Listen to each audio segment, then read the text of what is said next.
J'en arrive maintenant, chers amis, à la deuxième partie de l'émission. Mathieu Lavagna a fait une vidéo contre moi dans laquelle, hélas, il tente de démontrer que la foi catholique est fausse en niant le dogme de l'infaillibilité pontificale. J'en suis triste pour lui. Vous verrez, chers amis, que tous les textes qu'il m'oppose se retournent contre lui, et vous comprendrez pourquoi il fuit la confrontation directe contre moi. Père Tirmont, s'il vous plaît, est-ce que vous pouvez afficher les 2 commentaires de l'intéressé qu'il a fait sur sa chaîne?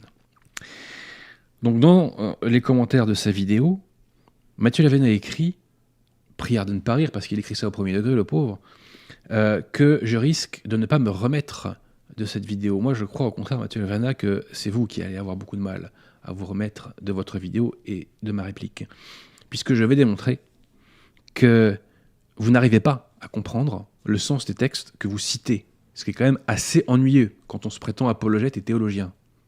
D'ailleurs, on se demande quels sont vos diplômes, en passant. Et je vais démontrer que vous ne craignez pas de recourir à la fraude. On se souvient d'ailleurs, dans notre premier débat, Mathieu Lavagna, dans lequel vous étiez assisté par un prêtre de la fraternité Saint-Pierre, donc vous étiez donc 2 contre 1, on se souvient que pour nier l'infaillibilité du magistère ordinaire de l'Église, vous aviez fait dire à des théologiens le contraire de ce qu'ils enseignent. Et bien là, Mathieu Lavagna, chers amis, récidive dans cet exercice. Alors que me reproche mon contradicteur? On le voit donc dans le 2e commentaire que je vais lire. Il nous dit ceci. Dans un récent débat que j'ai eu avec le sédévacantiste Adrien Abosi, ce dernier soutenait mordicus que le magistère de l'Église était toujours infaillible sur la foi et les mœurs. Effectivement, mon cher Mathieu Lavagna, je persiste et je signe, et c'est l'enseignement de l'Église comme je vais le démontrer dans un instant. Et que les papes ne pouvaient jamais enseigner l'erreur dans le cadre de leur magistère. Et effectivement, je confirme, et Mathieu Lavagna conclut, or, ceci est faux. Retenez bien, chers amis, Mathieu Lavagna nous dit qu'on peut enseigner l'erreur dans le cadre du magistère. Je ne dénature pas ses propos, je les reproduis. Bon. Donc, pour préciser d'ailleurs mon propos, donc effectivement, le pape est infaillible en matière de foi et de mœurs, lorsqu'il enseigne à l'Église universelle, avec l'intention d'obliger, sachant que l'intention d'obliger résulte du simple fait de s'adresser à l'Église universelle. Donc oui, le magistère est infaillible, toujours infaillible en matière de foi et de mœurs. Tant d'ailleurs dans sa branche ordinaire que dans sa branche extraordinaire. Et j'ajoute que l'infaillibilité pontificale est quotidienne. Alors Pierre Tirmont, si vous voulez bien, pouvez-vous me mettre la pièce numéro 1 ? Nous allons voir ce qu'en pense l'Église, car je n'ai pas d'opinion théologique personnelle, chers amis. Ma position, c'est celle de l'Église.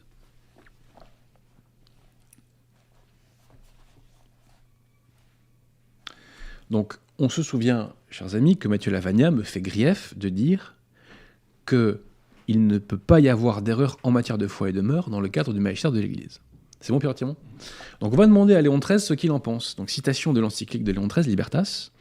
Pour la foi et la règle des mœurs, Dieu a fait participer l'Église à son divin magistère et lui a accordé le divin privilège de ne point connaître l'erreur. Pour la foi et la règle des mœurs, Dieu a fait participer l'Église à son divin magistère, et ce divin magistère, eh bien, a le divin privilège de ne point connaître l'erreur. Pas d'erreur en matière de foi et de mœurs. C'est ce que dit Léon XIII, et c'est ce dont Mathieu Lavagna me fait grief, chers amis. Mathieu Lavagna n'a pas la même religion que Léon XIII. Pie XI, dans Divini Illus Magistri, nous disait « À ce magistère, le Christ a conféré l'infaillibilité ». Mathieu Lavagna nous dit que dans certaines circonstances, le magistère n'est pas infaillible. Pie XI n'est pas d'accord. À ce magistère, le Christ a conféré l'infaillibilité. Il y a plus puissant encore, chers amis. Citation de Léon XIII, Sadis Cognitum. Jésus-Christ a institué dans l'Église un magistère vivant, authentique et de plus perpétuel, qu'il a investi de sa propre autorité. Donc le magistère a l'autorité de Jésus-Christ. Comment un magistère qui a l'autorité de Jésus-Christ pourrait enseigner l'erreur en matière de foi et de mœurs ? Plus loin, il, notre Seigneur, a voulu et très sévèrement ordonner que les enseignements doctrinaux de ce magistère fussent reçus comme les siens propres. Que les enseignements doctrinaux de ce magistère fussent reçus comme les siens propres. Si les enseignements du magistère doivent être reçus comme ceux de notre Seigneur Jésus-Christ, par définition, c'est qu'ils sont infaillibles. puisque notre Seigneur Jésus-Christ ne peut pas nous donner du poison, ne peut pas nous enseigner le faux. Ressaisissez-vous, Matthieu Lavagna. J'ajoute que dans Mortalium Animos, Pie XI nous dit que le magistère de l'Église s'exerce chaque jour. En effet, le magistère de l'Église s'exerce chaque jour. Et nos contradicteurs nous disent, oui, mais ça ne vaut que pour le magistère ordinaire universel. C'est totalement faux. C'est pour le magistère au sens large dans ces deux branches. Qu'est-ce qui me permet de le dire? La suite du texte.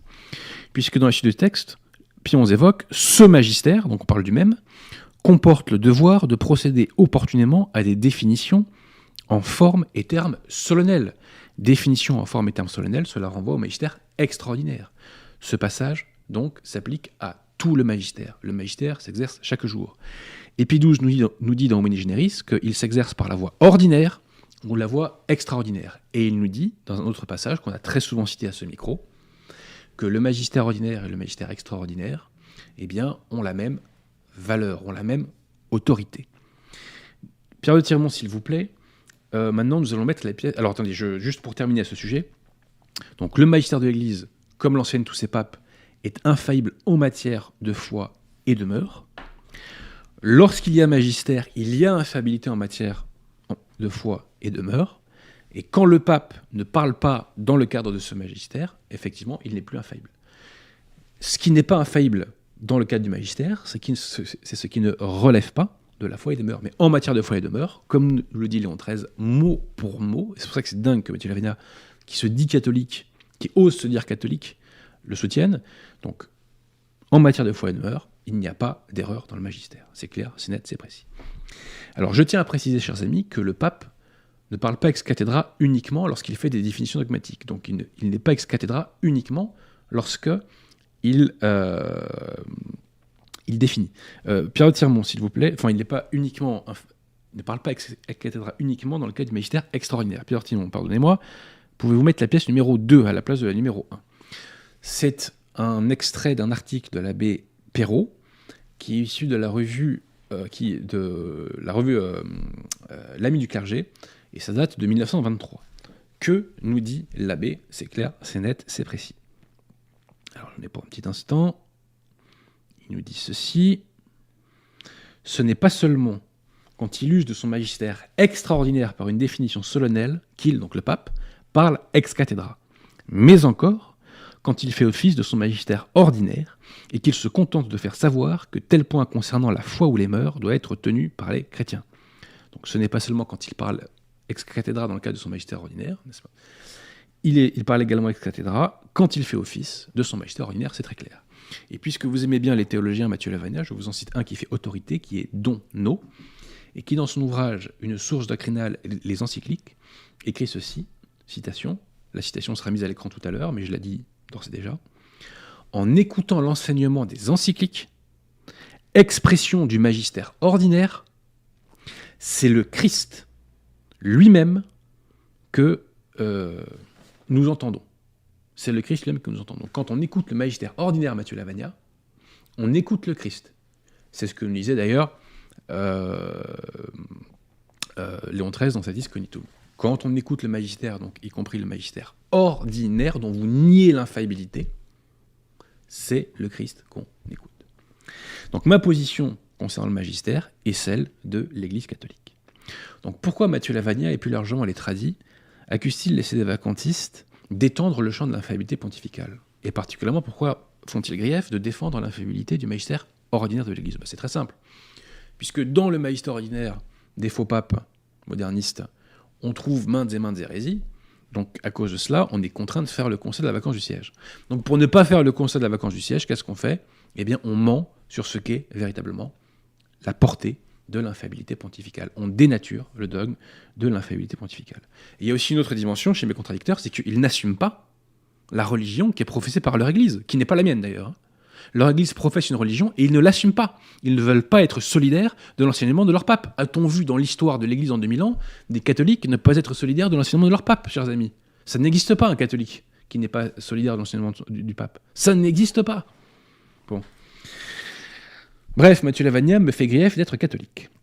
Et il me fait grief d'adhérer au magistère de l'Église.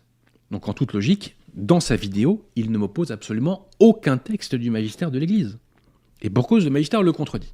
Mais tout ça est très intéressant parce que ça signifie qu'il n'a rien trouvé dans l'enseignement de l'Église à m'opposer.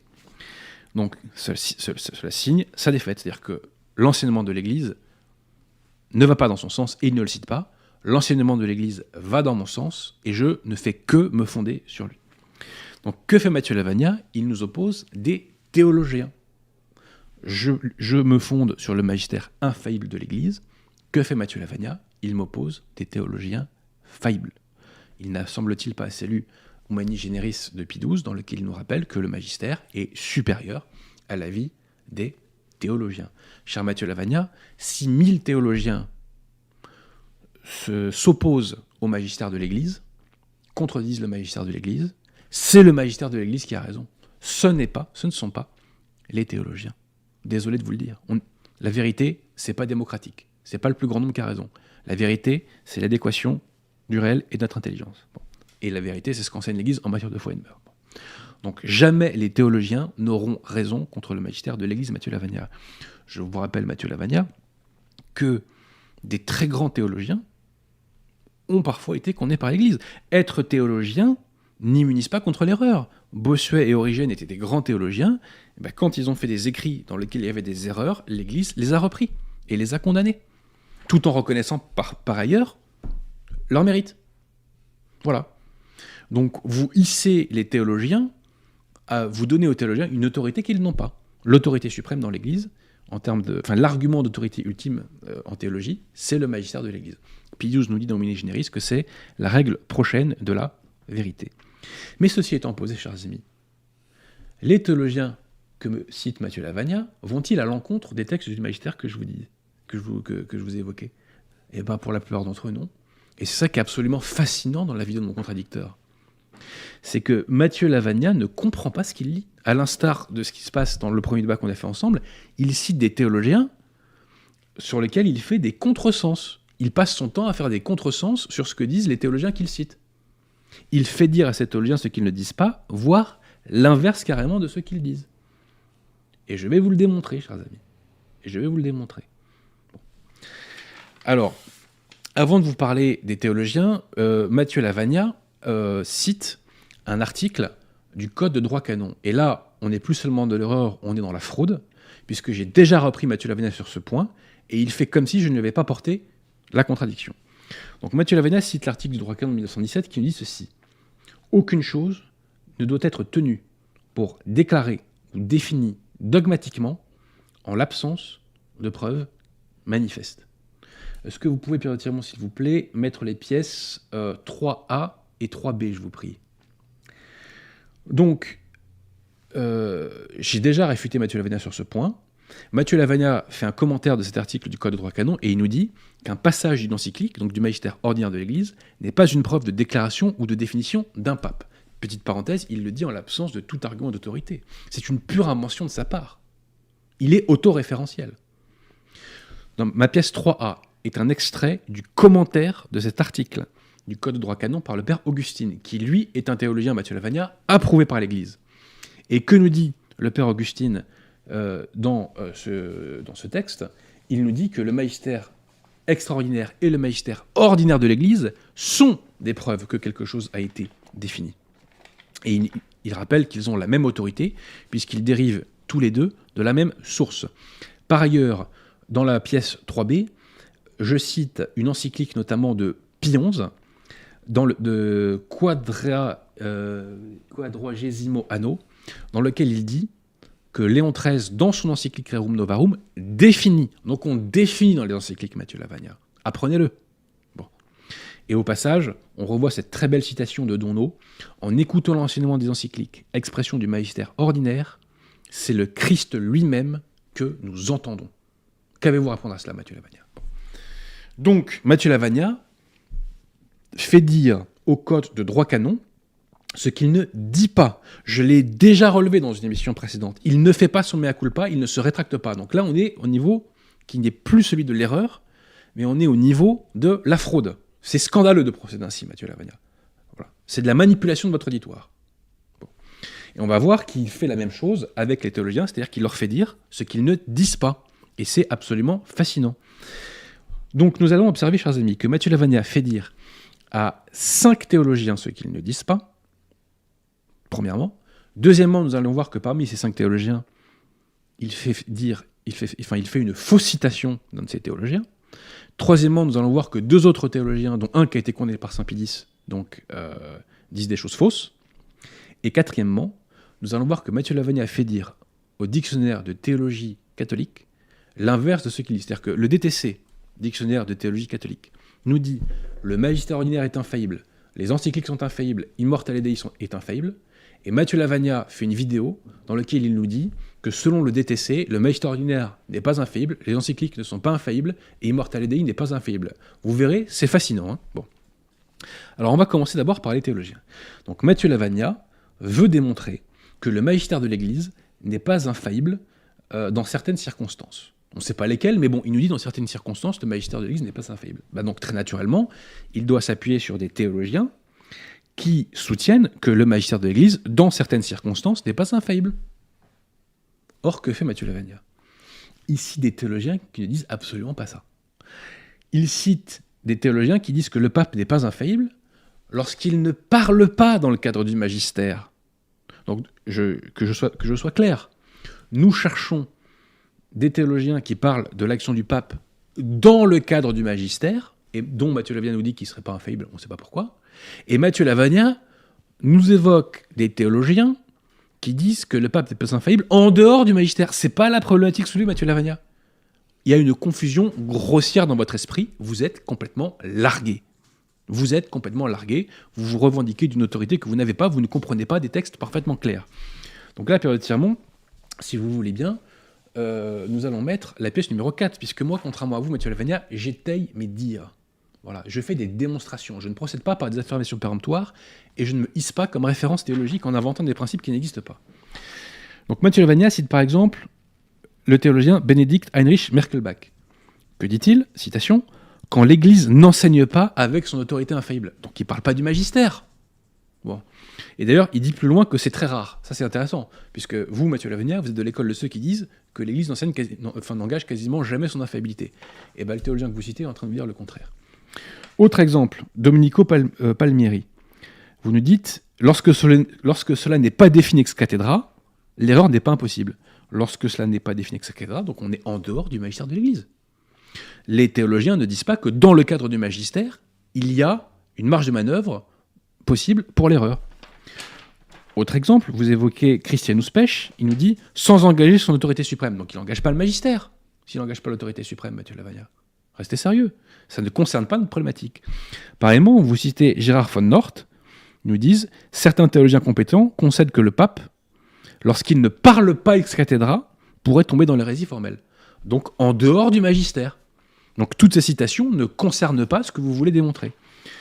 Donc, je répète, ces théologiens ne disent pas qu'il y a absence d'infaillibilité dans certaines circonstances, dans le cadre du magistère. Ils disent qu'il n'y a pas infaillibilité en dehors du magistère. Ça n'a rien à voir. Vous faites une confusion totalement grossière, Matthieu Lavagna. Vous êtes largué, passez-moi la formule, complètement largué. Et alors, encore plus grave, Matthieu Lavagna, c'est que vous attribuez une citation au théologien Hugo Hurter. Or, cette citation, elle n'existe pas. Chers amis, Matthieu Lavagna cite un livre d'Hugo Hurter, dont il y a la référence dans sa vidéo, que vous pouvez trouver sur le site archive.org, où je suis allé pour voir si la citation existait réellement. Cette citation n'existe pas. Que fait-il dire au théologien Hugo Hurter ? Il lui dit qu'il est permis de craindre une erreur dans le cadre du magistère authentique. Donc il fait dire à Hugo Hurter qu'il y a une possibilité d'erreur dans le cadre du magistère. Pourquoi c'est insupportable, chers amis ? À double titre. Premièrement, la référence que donne Matthieu Lavagna, dans la défense qui est donnée par Matthieu Lavagna, on ne retrouve pas cette citation. Et moi, en lisant et en traduisant des passages de ce livre qui est en latin, j'ai trouvé des citations qui disent rigoureusement le contraire de ce qu'il dit. C'est absolument odieux. C'est absolument odieux comme procédé. Et je vais vous faire des citations. Pierre Timon, s'il vous plaît, pièce numéro 5, je vous prie. Est-ce que je vais retrouver ça ? Voilà. Donc, à la page 305 du livre, est-ce que Hugo Hurter va nous dire qu'il y a une marge de manœuvre pour l'erreur dans le magistère de l'Église ? Citation C'est pourquoi le Christ a institué un magistère authentique et infaillible. Et il s'arrête là. Et il dit pas qu'il y a des possibilités d'erreur. Plus loin. Et il dit qu'il fait ça donc pour que les fidèles reçoivent l'enseignement de la foi. Est-ce qu'on reçoit l'enseignement de la foi s'il y a des erreurs dedans, Matthieu Lavagna? Plus loin, page 285. C'est pourquoi le magistère ecclésiastique est doté d'infaillibilité, afin que les fidèles soient préservés de l'erreur. Donc Matthieu Lavagna nous dit, dans le magistère, il y a une marge de manœuvre pour l'erreur. On ne sait pas dans quelles circonstances, mais il nous l'affirme. Hugo Hurter nous dit le contraire. Il nous dit afin que les fidèles soient préservés de l'erreur. Donc le magistère de l'Église est doté de l'infaillibilité. Il dit le contraire de ce que vous lui attribuez comme propos. Et pareillement, page 536, j'ai trouvé ceci. L'assentiment à la vérité formellement révélée par le magistère infaillible. Donc il ne nous dit pas qu'il y a des exceptions. Par le magistère infaillible et usant de son autorité doctrinale infaillible doit être un acte de foi divine et catholique. Donc résumons, chers amis, résumons. Matthieu Lavagna fait dire à Hugo Hurter que l'on peut craindre une erreur dans le cadre du magistère de l'Église, dans le magistère infaillible des papes. En réalité, Hugo Hurter enseigne que grâce au magistère de l'Église, les fidèles sont préservés de l'erreur. Matthieu Lavagna n'a semble-t-il pas compris ce qu'il a lu, sous réserve qu'il ait lu quoi que ce soit de ce théologien, dont il invente une citation. Et il n'avait pas compris ce qu'il avait lu des théologiens précédents. Ensuite, Matthieu Lavagna cite un théologien qui s'appelle Ludwig Ott, qui nous dit ceci: la forme ordinaire et habituelle de l'activité enseignante du pape n'est pas infaillible. Si par là, ce théologien veut dire que le magistère ordinaire du pape n'est pas infaillible, eh bien dans ces cas-là, il dit quelque chose de faux. Et il n'a pas raison contre Pie XI, il n'a pas raison contre Pie XII. Les théologiens sont faillibles, Matthieu Lavagna, et celui que vous citez nous le prouve. Mais, à sa décharge, peut-être n'a-t-il pas lu à l'époque, peut-être que n'avaient pas été faites toutes les mises au point sur l'autorité et l'étendue du magistère faites par Léon XIII, par Pie XI, etc. Car Matthieu Lavagna, dans un commentaire, ricane en disant « Ah, ces théologiens n'ont pas lu les extraits du magistère cités par Abosi. » C'est pas impossible qu'il ne l'ait pas fait, Matthieu Lavagna. C'est pas impossible. Sachant que, comme je l'ai dit, je le répète, vous ne comprenez pas ce qu'on dit à la plupart d'entre eux, et la plupart d'entre eux vont totalement dans le sens de ce que dit le magistère de l'Église à ce sujet. Et alors là, c'est le plus succulent, dernier théologien cité par Matthieu Lavagna, qu'il qualifie de grand théologien, qui s'appelle Dicamp. Dicamp, Matthieu Lavagna, a été condamné par Saint-Pénis. Parce qu'il appartenait à une ligue qui cherchait à faire supprimer la congrégation de l'index. C'est ça vos références? Franchement? Bon, c'est ça que vous opposez au magistère infaillible de Léon XIII, de Pie XI, de Pie XII, etc. Et donc, dans la citation faite par Matthieu Lavagna, dont d'ailleurs j'aimerais être sûr qu'elle soit exacte, puisque quand on voit ce qu'il a fait avec le pauvre Hugo Hurter, Dicamp dit qu'il y aurait des actes du magistère non infaillibles du pontife romain. Moi je vous réponds que ça n'existe pas.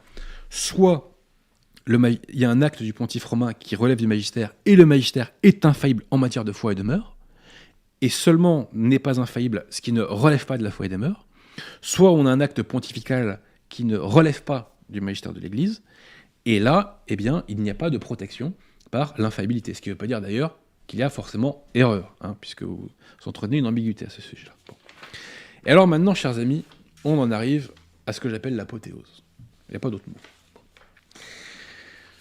Dans mon débat contre Matthieu Lavagna, et un clerc de la fraternité Saint-Pierre, Matthieu Lavagna avait nié l'infaillibilité du magistère ordinaire de l'Église en se fondant sur l'article du père Dublanchi qu'on retrouve dans le dictionnaire de théologie catholique, le DTC. C'était une fraude monumentale, pour laquelle d'ailleurs il n'a fait aucun mea culpa après le débat. Puisque dans le DTC, le père Dublanchi, au contraire, soutient que le magistère de l'Église, le magistère ordinaire de l'Église, est infaillible et que les encycliques ont des insertions infaillibles, donc en matière de foi et de mœurs, et que Immortale Dei de Léon XIII est infaillible en matière de foi et de mœurs. Pierre Tiamont, s'il vous plaît. Pièces 6A et 6B. Donc on va citer le texte que Matthieu Lavagna sur lequel il prétend se reposer dans sa vidéo. Alors on va voir si on nous dit que le magistère ordinaire n'est pas infaillible, chers amis. Donc cette infaillibilité peut s'étendre aux actes du magistère ordinaire, dans la mesure et aux conditions précédemment indiquées. On doit affirmer que le pape enseignant seul, en vertu de son magistère ordinaire, est infaillible. Qu'est-ce qui n'est pas clair là? On doit affirmer que le pape enseignant seul, en vertu de son magistère ordinaire, est infaillible. Donc là, on déduit de ça que le DTC enseigne que le Magister ordinaire n'est pas infaillible, mais on se moque de qui, là? On se moque de qui? Vous trompez votre public, Mathieu Lavagna. Consciemment ou non, c'est pas mon problème, mais vous trompez votre public. Plus loin, on nous dit ceci, comme exemple d'enseignement infaillible du Magister ordinaire, du pape, nous indiquons particulièrement dans les encycliques de Léon XIII. Donc on dit bien que dans l'encyclique de Léon XIII, c'est infaillible en matière de foi et de mœurs, Mathieu Lavagna. Et il cite Immortale Dei. Alors que Mathieu Lavagna nous dit que ce document n'est pas infaillible. Et il nous dit que les encycliques ne sont pas infaillibles. Alors pourquoi il ne le fait pas? Je pense parce qu'il a mal compris un passage qui vient un peu plus loin dans le DTC, dans lequel on nous parle de certains actes d'enseignement pontifical non infaillible. Mais cet enseignement pontifical non infaillible, Mathieu Lavagna, c'est ce qui ne relève pas de la foi et des mœurs. Ce ne sont pas les mots qui sont employés, mais c'est l'idée qui est exprimée. On nous dit ceci. On ne nous dit pas, dans le passage qui suit, que les encycliques ne sont pas infaillibles. On nous dit que des assertions doctrinales dans les encycliques ne sont pas infaillibles. Oui, celles qui ne relèvent pas de la foi et des mœurs. Bon.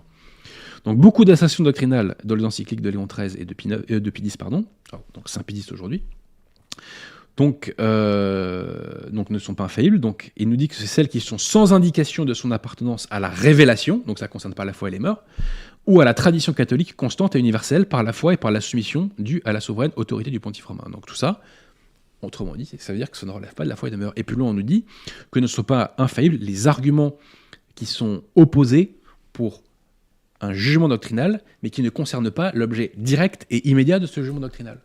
Mais à aucun moment on nous dit que les encycliques ne sont pas infaillibles en matière de foi et de mœurs, et à aucun moment on nous dit que Immortale Dei n'est pas infaillible en matière de foi et de mœurs. C'est une pure invention de Mathieu Lavagna. Mais cher Mathieu Lavagna, si le DTC avait dit « le magistère ordinaire de l'Église n'est pas infaillible », les encycliques ne sont pas infaillibles en matière de foi et de mœurs, et Immortale Dei n'est pas infaillible en matière de mœurs. Si le DTC avait dit cela, eh ben il se serait trompé.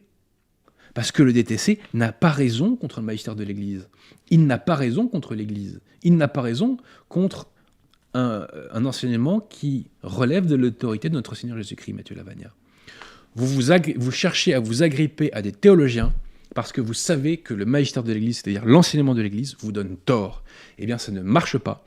Car les théologiens que vous citez disent bien souvent l'inverse de ce que vous dites. Bon. Donc en résumé, chers amis, en conclusion, Mathieu Lavagna fait plusieurs sarcasmes sur le fait que je sois avocat. Vous savez, Mathieu Lavagna, les avocats, ils ont beaucoup de défauts. Mais ils ont quand même une qualité, c'est qu'ils savent lire. Et qu'ils comprennent le sens de ce qu'ils lisent. Et j'ai démontré ce soir que vous ne comprenez pas le sens de ce que vous lisez. Les avocats ont par ailleurs une deuxième qualité, Mathieu Lavagna. C'est qu'ils font jouer le principe du contradictoire. Et lorsque le contradictoire leur donne tort, ils n'insistent pas, puisque ça ne sert à rien, si ce n'est à irriter le juge. Donc ça veut dire qu'ils n'insistent pas quand ils sont dans le faux. Or, vous, Mathieu Lavagna, je vous ai repris à plusieurs reprises sur des choses que vous avez répétées dans votre vidéo.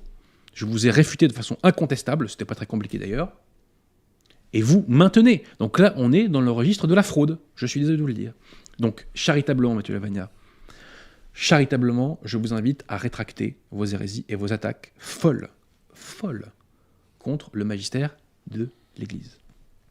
Et si vous persistez, Mathieu Lavagna, eh bien, cessez de vous défiler et acceptez une confrontation contre moi face à face. Notre premier débat, dont je suis heureux parce qu'il a permis de faire la promotion de la position de Nunacum et dont je ne retire rien de ce que j'ai dit sur le fond, dans notre premier débat a été truqué par vous, Mathieu Lavagna, à double titre. Il a d'abord été truqué parce que vous étiez 2 contre 1. Et il a été truqué parce que pendant tout le débat, vous avez affiché votre argumentation, et la mienne n'a jamais été affichée à l'écran. Vous ne m'avez pas prévenu de cela. Je l'ai découvert sur place. C'est un pur scandale. Bien que d'ailleurs que vous ayez truqué le débat, sur le fond, vous n'avez rien trouvé d'autre à faire que de défendre le modernisme et de défendre le texte